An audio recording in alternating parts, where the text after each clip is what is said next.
Hey, this is Ray Siervo, and I am happy to say this is lesson number 8, or the 8th part of what I'm doing with So You Want to Study the Bible. And I hope you've been following along through all the steps that we've been taking, some of them short, some of them long. But today we're going to do some observation. And if you remember, way back in the beginning, I asked you to read and outline chapter 1 of the Gospel of John. It's going to be our test place. So what we're going to do today is we're going to observe chapter 1, verses 1 through 5. And from there, we're going to do some observation and then some interrogation and try to find it out. Find out what is there. What is the author trying to say? Okay, so let's do that right now.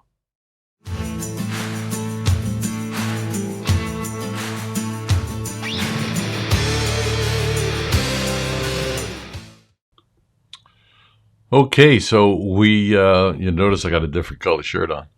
I'm going to continue with number 8, and what we're going to deal with is observation. We want to take that first step. So what I'm going to do is I'm going to bring in a sheet that I can show you how I would use or what I would use doing that. Okay, so first thing I want to do is just bring in the whole verse itself, or the whole passage itself, and so you can see it there, reading it. In the beginning was the Word, and the Word was with God, and the Word was God. In the beginning, He was in the beginning with God. All things came into being through Him, and apart from Him, nothing came into being that has come into being. In Him was life, and the life was the light of men. The light shines in the darkness, and the darkness did not understand it or comprehend it. And that is just a mouthful of verses right there. And this is how I would structure this. Now, let me just do something a little bit different. I'm going to cover myself up here. And you can see that there are, I put 4 columns there. You should have 5. The last one for application on how you would apply it.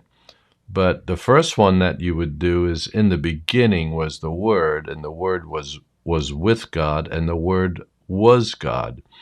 And I would ask you just to start asking those questions. What is it that you observe here? And I'll give you a couple of things. This verse itself is enough to take you a couple of hours if you do the digging.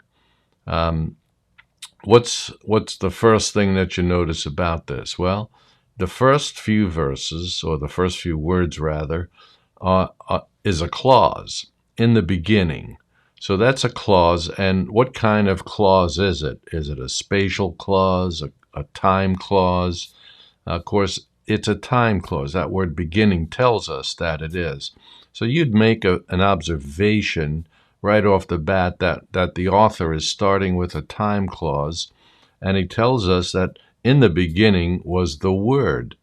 And, gosh, that should just really send all kinds of flags up for you. What does he mean by the Word? What exactly is that thing called a word?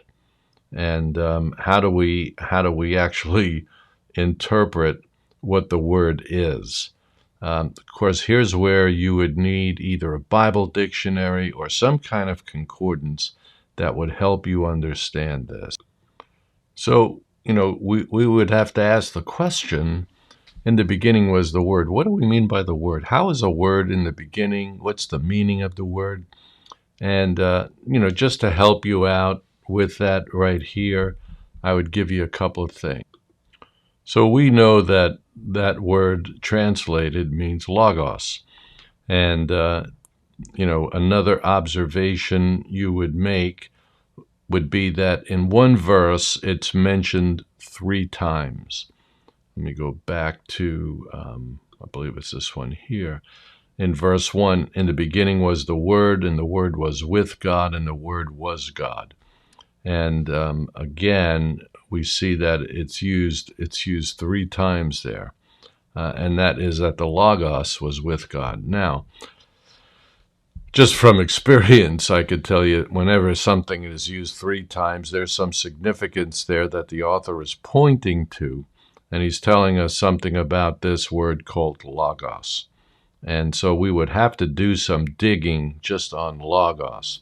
And let's remember, this is a narrative. Basically, John is giving us a narrative about the Logos, that it was in the beginning, it was with God, and was God. You could make those 3 observations about the Logos without ever going to look up what did the Logos mean.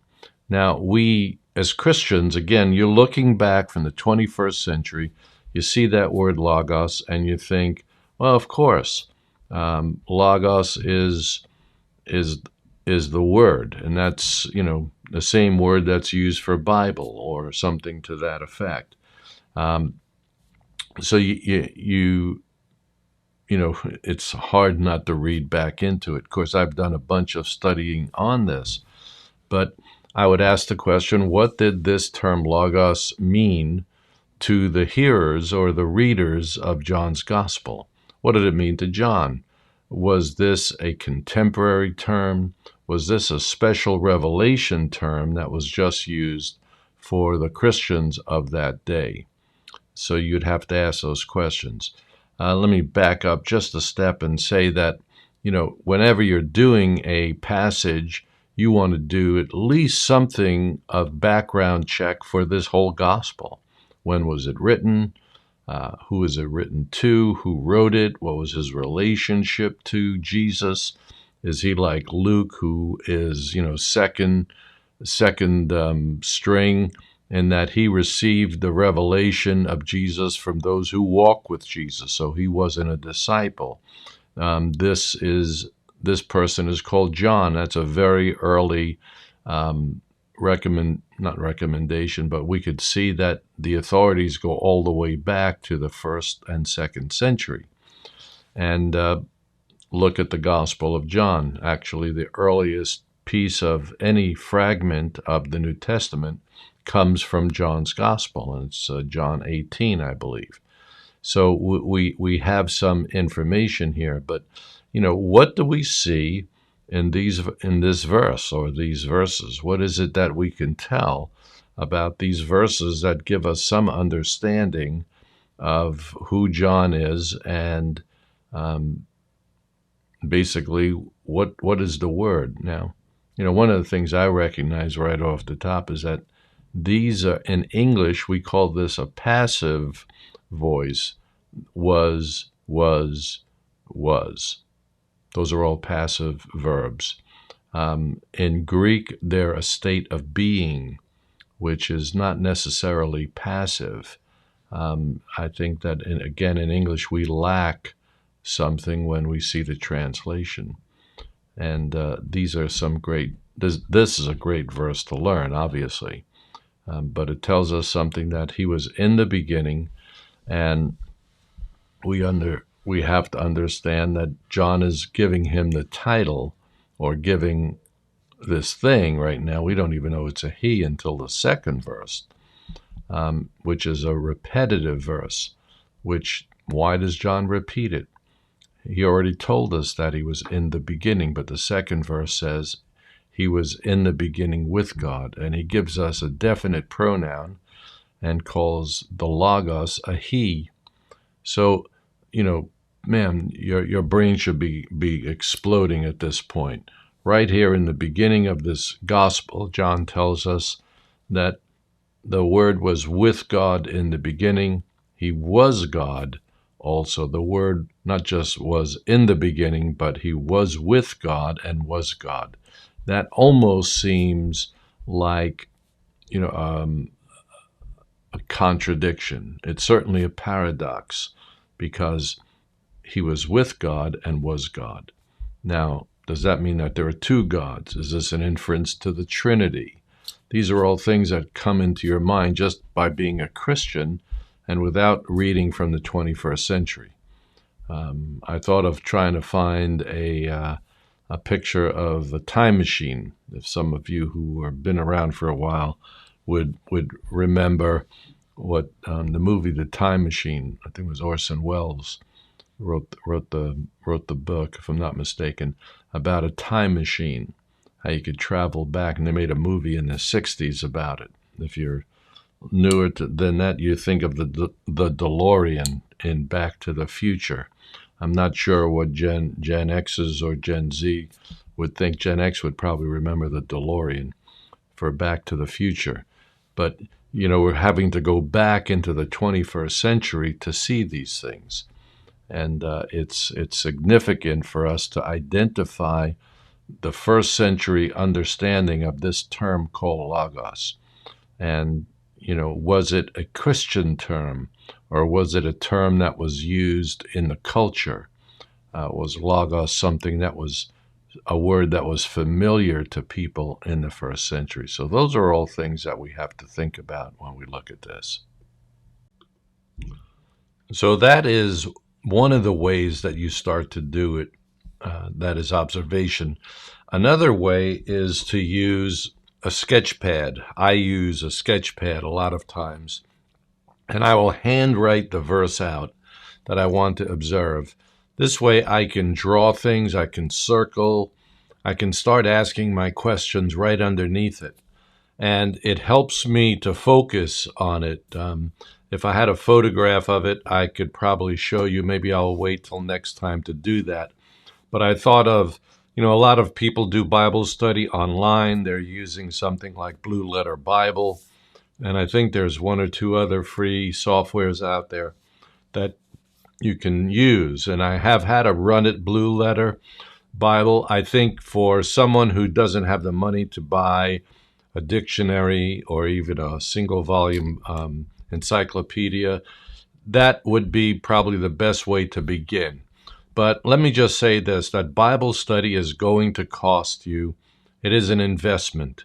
And you have to think of it that way if you really want to learn to be good at doing a Bible study. For instance, I would suggest that instead of Vine's expository dictionary, which is on Blue Letter Bible, to use Bill Mounce's dictionary on the Bible. Bill Mounce has a number of resources that you could use. Some of them are free. He has a great course on Greek for beginners, or Greek for the rest of us. Sounds original.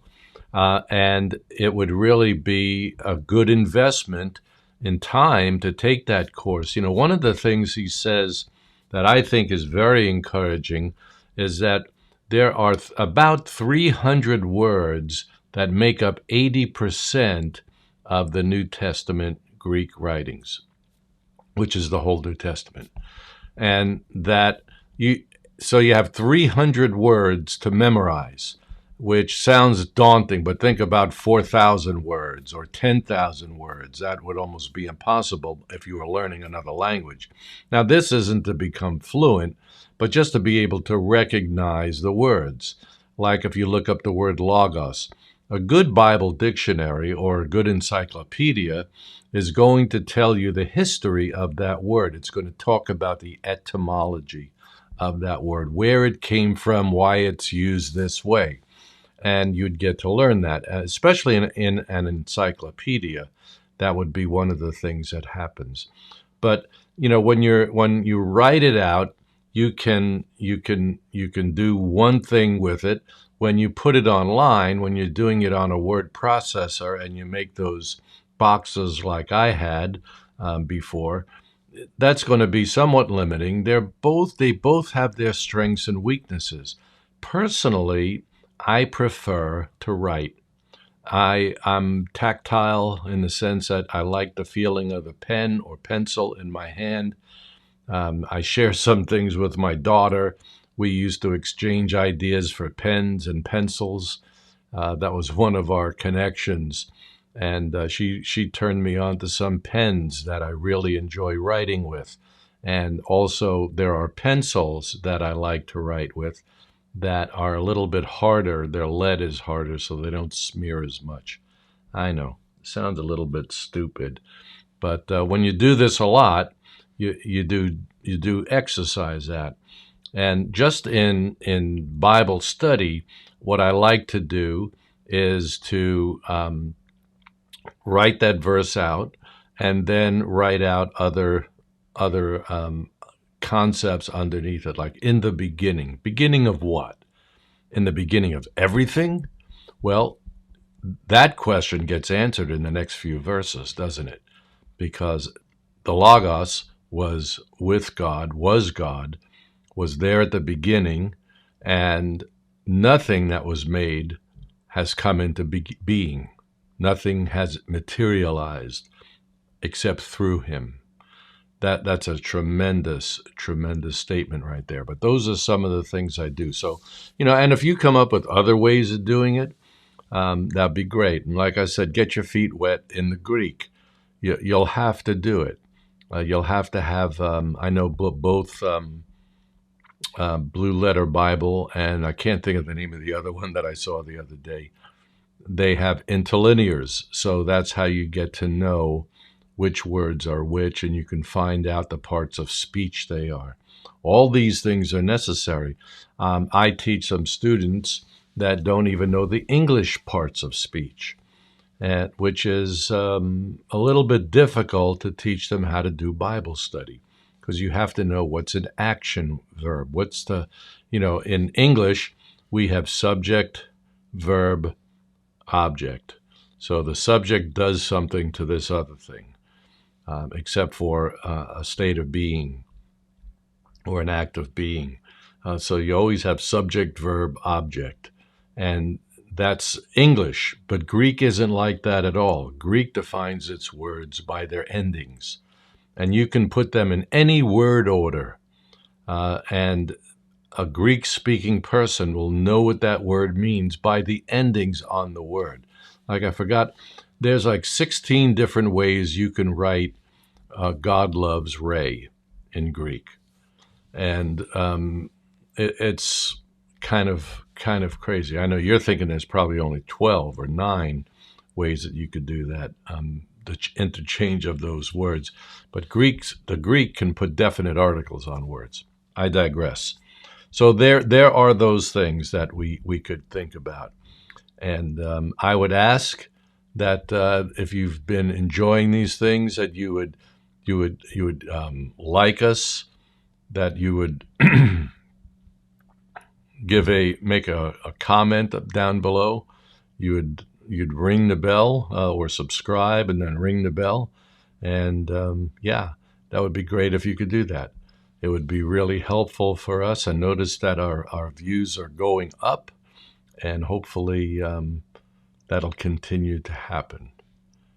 Okay, so till next time. This is Ray Ciervo, and I trust that you are putting some of these things into practice. I can't tell if you are or you aren't, but hopefully you are, and this will help you learn how to study the Bible.